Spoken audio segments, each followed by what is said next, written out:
ನಮಸ್ಕಾರ ಅಭ್ಯರ್ಥಿಗಳೇ, welcome to our channel.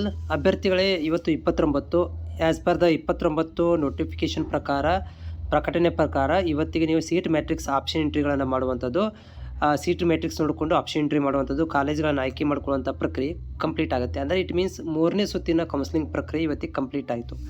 ಏನು ನೀವು ಚಾಯ್ಸ್ಗಳನ್ನು ಕೊಡುವಂಥ ಪ್ರಕ್ರಿಯೆ ಕಂಪ್ಲೀಟ್ ಆಯಿತು. ಈಗ ನಾವು ವೇಟ್ ಮಾಡಬೇಕಾಗತ್ತೆ. ಒಂದು 2-3 ಡೇಸ್ ಒಳಗಡೆ ನಿಮಗೆ ರಿಸಲ್ಟ್ ಅನೌನ್ಸ್ಮೆಂಟ್ ಮಾಡುವಂಥ ಸಮಯ. ನೀವೇನು ಆಪ್ಷನ್ ಎಂಟ್ರಿ ಮಾಡಿರ್ತೀರಿ ಅದರಲ್ಲಿ ನಿಮಗೆ ಸೀಟ್ ಹಂಚಿಕೆ ಅಂದರೆ ಸೆಲೆಕ್ಷನ್ ಲಿಸ್ಟ್ಗಳನ್ನು ಬಿಡುಗಡೆ ಮಾಡ್ತಾರೆ. ಅದು ಮೇಬಿ ತೆಗೆದುಕೊಳ್ಳುತ್ತೆ, ನಿಮಗೆ 2 ರಿಂದ 3 ದಿನ ತೆಗೆದುಕೊಳ್ಬೋದು.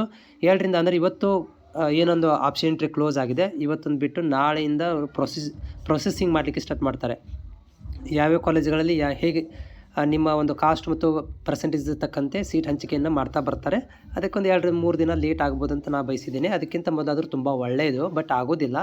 ಆನ್ಲೈನ್ ಮುಖಾಂತರ ಎಲ್ಲ ಪ್ರೊಸೀಜರ್ ಮಾಡೋದು ಇರೋದ್ರಿಂದ 2 ರಿಂದ 3 ದಿನ ಕಾಯಬೇಕಾಗುತ್ತೆ. ಮೇ ಬಿ ನಾವು ಸೋಮವಾರ ತನಕನೂ ಬರ್ಬೋದು, ಸ್ಯಾಟರ್ಡೆ ಅಥವಾ ಸೋಮವಾರ ತನಕ 2ರಲ್ಲಿ ಒಂದು ಆಗ್ಬೋದು ಅಂತ ನಾನು ಯೋಚನೆ ಮಾಡಿದ್ದೇನೆ.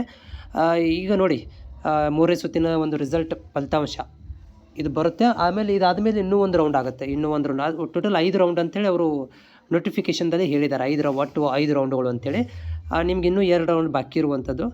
ಈಗ ನೀವು ಕಾಯಬೇಕಾಗತ್ತೆ. ಈಗ 3ನೇ ಸುತ್ತಿನ ಫೈನಲ್ ರಿಸಲ್ಟ್ ಸಲುವಾಗಿ ಅದು ಬಂದ ತಕ್ಷಣ ನಿಮಗೆ ಮಾಹಿತಿಯನ್ನು ಕೊಡ್ತೇನೆ. ಮತ್ತು ಅದರ ಜೊತೆಗೆ ನಿಮ್ಮಲ್ಲಿ ಏನಾದರೂ ಡೌಟ್ಗಳಿದ್ದರೆ, ನಾನು ಈಗ 2 ಡೇಸಿಂದ ನಿಮ್ಗೆ ಯಾವುದೇ ಥರಂಥ ಮಾಹಿತಿಯನ್ನು ಕೊಟ್ಟಿರಲಿಲ್ಲ.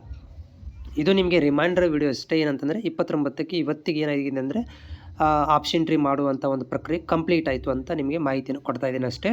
ಮತ್ತು ನಿಮ್ಮಲ್ಲಿ ಏನಾದರೂ ಡೌಟ್ ಇದ್ದರೆ ನನಗೆ ಕಾಮೆಂಟ್ಸ್ ಮುಖಾಂತರ ಶೇರ್ ಮಾಡಿ. ಜೊತೆಗೆ ಚಾನಲ್ಗೆ ಹೊಸಬರಾಗಿದ್ದರೆ ಚಾನಲ್ ಸಬ್ಸ್ಕ್ರೈಬ್ ಮಾಡೋದನ್ನು ಮರಿಬೇಡಿ.